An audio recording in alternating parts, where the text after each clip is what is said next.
Ana Maria Lopes, professora do Departamento de Pediatria, psiquiatra da infância e da adolescência.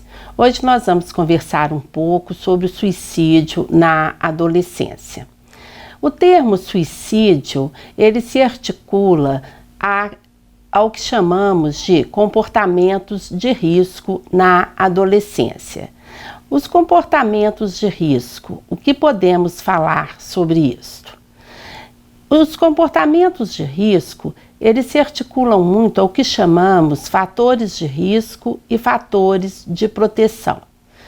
Como detectar no comportamento de um adolescente fatores de risco para um ato suicida?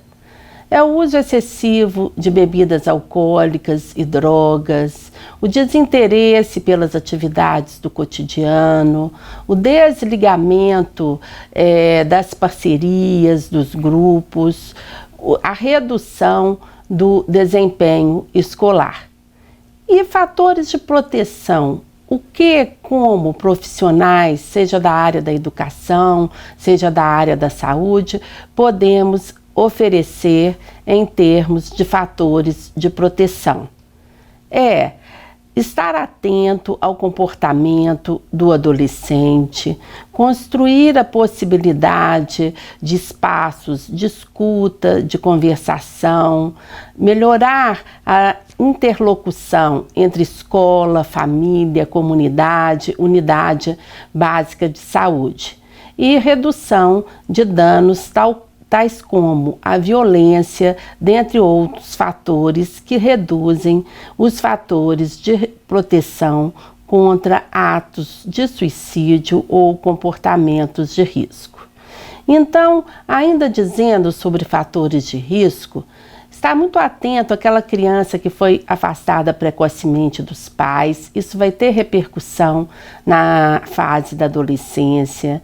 Comportamentos marcados pela apatia, pela expressão facial de tristeza, ausência de resposta a cuidados alternativos, tais como a psicoterapia, intervenções em grupo, a lentificação psicomotora e, em algumas situações, até mesmo a agitação psicomotora pode ser sinalizadora de que o adolescente está em um processo de sofrimento psíquico que possa vir a culminar em um comportamento de risco suicida ou até mesmo em um ato suicida.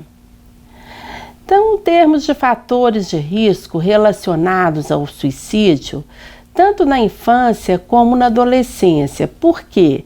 Muitas vezes a criança, ela passa pelo período da infância sem que seja percebido pelos adultos, com fatores que a colocavam em situação de risco, e há uma continuidade desses fatores no momento da adolescência, que são fatores que demonstram ou sinalizam a possibilidade de um sofrimento psíquico do adolescente, tal como uma adaptação aos cuidadores, aos pais, perda parental precoce, transtorno psiquiátrico materno como um modelo de comportamento que o adolescente segue. Então, por exemplo, aquelas famílias marcadas por comportamentos de risco, por atos suicidas, a violência e experiências traumáticas precoces, a criança então submetida à negligência familiar,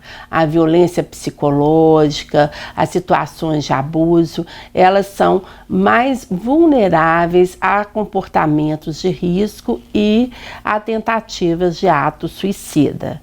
A ocorrência, então, na adolescência de abuso de álcool, de outras substâncias psicoativas e história de depressão prévia são fatores de alerta para risco de comportamento suicida. Então, é muito importante estar atento ao que chamamos de diagnósticos diferenciais e comorbidades. Não somente a depressão, ela pode estar associada a comportamentos de risco ou ato suicida, como também aquelas patologias que se enquadram no campo das comorbidades. adoecimento crônico, dores crônicas, doenças renais crônicas, aquela criança ou adolescente que vem passando por uma situação de sofrimento prolongado. Então, é preciso estar atento, fazer a construção de redes de apoio com a participação da saúde, da educação, da cultura, de todas as instâncias que possam construir uma rede de proteção, de aumento de fatores de proteção, para se falar em prevenção de comportamento de risco e de ato suicida. Muito obrigada.